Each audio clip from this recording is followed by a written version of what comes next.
बॉलीवुड फिल्मों में women empowerment के नाम पे क्या बेचा जा रहा है, जरा ये देखिए। जीवन ही था कन्नू, तो चिपकी हुई थी उसके साथ। चिपकी तो ये प्रोफेसर के साथ भी थी। हाँ, और अर्जुन के साथ भी, राहुल के साथ भी थी। और वो रबड़ी वाले के साथ भी थी। तो किसके साथ? यानी कि जब तक सेटिस्फेक्शन ना मिले तब तक पार्टनर बदलते रहो। कितने वर्ष के थे जब आपने अपनी वर्जिनिटी से मुक्ति प्राप्त की? I was just 16 when I was 20. एक सौदा की थी मैं जब 19 साल की थी। Nobody stays virgin at this age, रुकुल।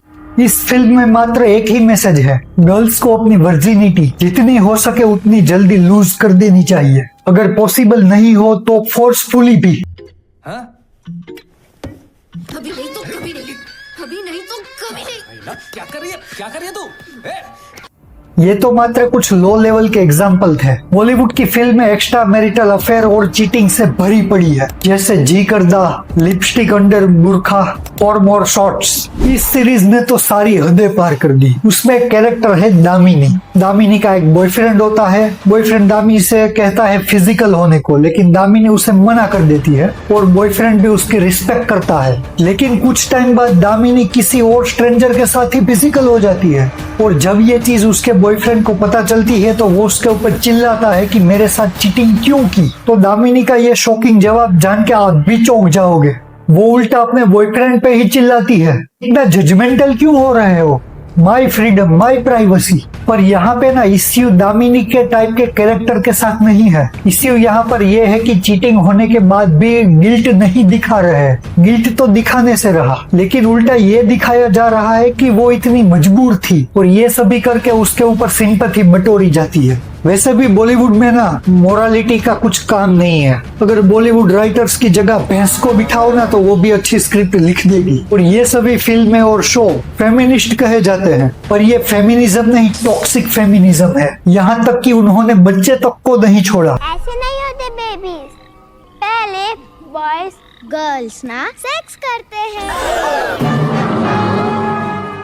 अगर ये फिल्म कोई बच्चे देखेंगे तो क्या सीखेंगे? फिल्में और टीवी सीरियल सबसे ज्यादा लोगों पे इन्फ्लुएंस करते हैं। एक समय था जब वो सभी को पता होगा कि सभी सलमान खान की हेयर स्टाइल कॉपी करते थे, राजकुमार के डायलॉग कॉपी करते थे, कुछ बॉलीवुड हीरो की ड्रेसिंग सेंस को फॉलो किया जाता था। अगर ये अच्छी बातें फॉलो की जा सकती है तो क्या गलत बातें फॉलो नहीं की जा सकती? लड़कियां इन फिल्मों से क्या फॉलो करेगी? पार्टनर बदलते रहो, स्मोकिंग करते रहो, ड्रिंक करते रहो, खुद को विक्टिम बनाते रहो।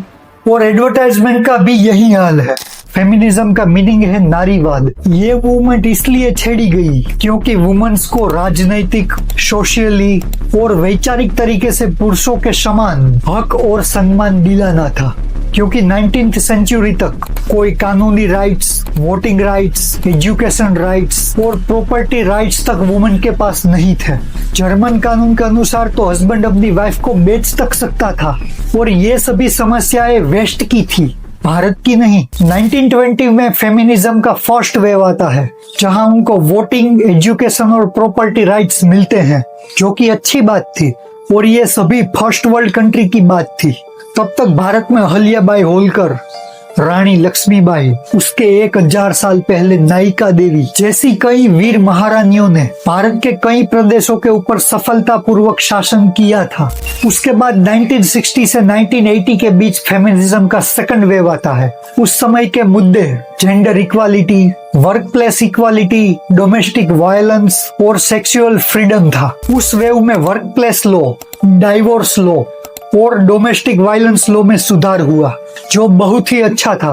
फिर आती है थर्ड वेव 1990s से लेकर 2000 तक, और भाई साहब इसी वेव से शुरुआत हुई टॉक्सिसिटी की, क्योंकि इनको जमकर सपोर्ट मिला फिल्मों का। इस वेव का मेन एजेंडा था sexual freedom and liberation and choice feminism, जहां महिलाओं को फ्रीडम के नाम पे ऑब्जेक्टिफाई किया जाने लगा। अगर आप 1990 से लेकर 2001 तक फिल्मों को ऑब्जर्व करोगे तो एक्टिंग से ज्यादा एक्ट्रेस की सेक्सुअलिटी और इंटीमेट सीन को काफी प्रमोट किया जाने लगा। तब से लेकर आज तक इस टॉक्सिक फेमिनिज्म ने पीछे मुड़ के नहीं देखा। जो फेमिनिज्म मूवमेंट नारी को पुरुषों के समान अधिकार देने के ऊपर केंद्रित था, वहीं आज इंडियन सोसाइटी को खत्म कर रहा है। लेकिन इस टॉक्सिक फेमिनिज्म ने सोसाइटी को काफी अफेक्ट किया, क्योंकि उसका सीधा टकराव भारतीय संस्कृति से था।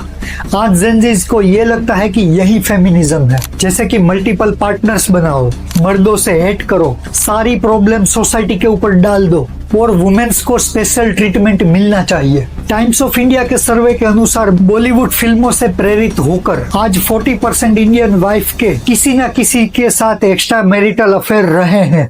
भारत में आज शुगर डैडी का कल्चर काफी तेजी से बढ़ रहा है, क्योंकि मूवीज में और सेलिब्रिटीज की लाइफस्टाइल देखकर इंडियन गर्ल्स को यही लगता है कि यही लाइफ है, और इसी लाइफस्टाइल को फुलफिल करने के लिए वो अपने संस्कार, कैरियर और परिवार को साइड में रखकर शुगर डैडी बनाने लगी है, जिसकी संख्या करीबन 3 लाख से ज्यादा हो चुकी होगी। और ऑक्सफैम इंडिया का सर्वे तो सबसे चौंकाने वाला है, जिसमें 2009 से लेकर 2018 तक की मूवीज को स्टडी किया गया, जिसमें कॉमन चीज ये पता चली कि वुमन को इन मूवीज के अंदर बेवकूफ बताया जाता है। बेवकूफ के साथ साथ सेक्सुअली ग्लोरीफाइड भी किया जाता है। और जब इसी ऑर्गेनाइजेशन ने इनका इम्पैक्ट स्टडी किया तो उसे ये पता चला कि यूपी, बिहार, उड़ीसा और छत्तीसगढ़ में 70% से ज्यादा लोगों ने ये एक्सेप्ट किया कि उनको जो मूवी में दिखाया जाता है उसे लगता है कि यही रियल लाइफ में होता है। लड़कियां रियल लाइफ में मूवीज जैसी ही होती है। It's shocking but true. अगर आज आपको कोई कहे कि अपनी आंखें बंद करके इमेजिन कीजिए कि फेमिनिस्ट कैसी होती है, तो जो महिला ट्रेडिशनल कपड़े पहनती हो, सिंदूर लगाती हो, मंदिर जाकर भगवान की पूजा करती हो, श्लोक बोलती हो और दूसरी महिलाओं को अपने पैरों पे खड़े होने के लिए मदद करती हो, पुलिस और आर्मी में जुड़कर देश की सेवा करती हो, या फिर अपने धर्म और परिवार के प्रति वफादार हो, ऐसी महिलाओं का फोटो आपके दिमाग में कभी नहीं आएगा, क्योंकि ये फेमिनिस्ट के पैरामीटर में फिट नहीं बैठती। जो शराब पीती हो, ड्रग्स लेती हो और स्मोकिंग करती हो, अपने बॉडी को एक्सपोज करके ये कहती हो कि माई बॉडी माई चॉइस, मैं तो दिखाऊंगी। अगर आप देखोगे तो वो आपकी नजरों की गलती है। फिर मंदिर के बजाय क्लब जाके गाली गलौज करें, और जिसका स्टांस एंटी मैन और एंटी रिलीजन हो, जिसके फैंस से उसके ओनली फैंस ज्यादा हो, या फिर जब चाहे किसी के साथ हुकअप करके टेस्ट ड्राइव लेना प्रिफर करती हो, वो असली फेमिनिस्ट है। वर्ल्ड की टॉप 20 फेमिनिस्ट के लिस्ट में जॉर्जिया मेलोडी का नाम नहीं आता, ना ही द्रौपदी मुर्मू का, क्योंकि वो इटली के कल्चर को सपोर्ट करती है, एंटी मुस्लिम है और फेमिनिस्ट के पैरामीटर में फिट नहीं बैठती। वो ना तो नशा करती है, ना न्यूडिटी दिखाती है, बल्कि वो अपने नेशन को बिल्ड करती है। जेनजी उस वुमेन्स को फेमिनिस्ट मानता है कि जो टॉक्सिक बनने की होड़ में सबसे ज्यादा आगे हो।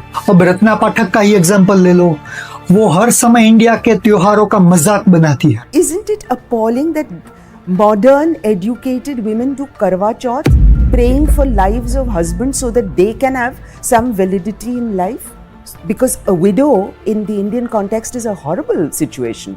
अभी का कियारा आडवाणी का पॉडकास्ट ही ले लो। अभी उसकी बच्ची 1 साल की नहीं हुई तो वो पॉडकास्ट में बैठ के ये कहती है कि मैं अपनी बच्ची को सभी छूट दूंगी, वो शादी करे ना करे उसकी चॉइस है, वो किसी के साथ कितनी भी बार डेट पे जाए उसकी चॉइस है, मैं मना नहीं करूंगी। I would want her to see a very full life.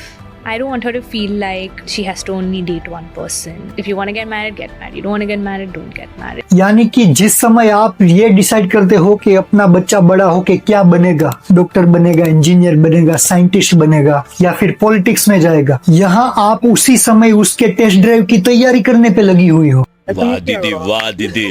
अब सिरैया सीरीज ही ले लो, जिसका सब्जेक्ट है कि हस्बैंड अपने वाइफ के ऊपर रेप करता है और उसमें उसकी पत्नी को न्याय मिलना चाहिए, जो कि एकदम सही बात है। लेकिन सीरीज को ये कह के प्रमोट किया गया कि भारत में जितने मैरिजेस होते हैं उसमें से 80% से ज्यादा वाइफ के साथ रेप ही होता है। ये कैसा फेमिनिज्म है? अपनी सीरीज को प्रमोट करने के लिए इतना गंदा झूठ। और इसी टॉक्सिक फेमिनिज्म के नाम पर आज सेक्शन 498A और सेक्शन 375 के अंतर्गत लाखों केसेस पेंडिंग पड़े हैं, जिसमें 90% से ज्यादा तो एकदम फर्जी होंगे। क्राइम अगेंस्ट वुमेन के नाम पे मात्र लड़कों को ही टारगेट किया जाता है, जैसे रोहतक सिस्टर और सरबजीत सिंह का केस ले लो। अंत में क्या हुआ? लड़के इनोसेंट साबित हुए, लेकिन जब इनोसेंट साबित हुए तब तक उसकी रेप्यूटेशन और कैरियर पूरी तरह से चौपट हो गया। और सबसे बड़ी बात तो लड़कियों को सजा तक नहीं हुई।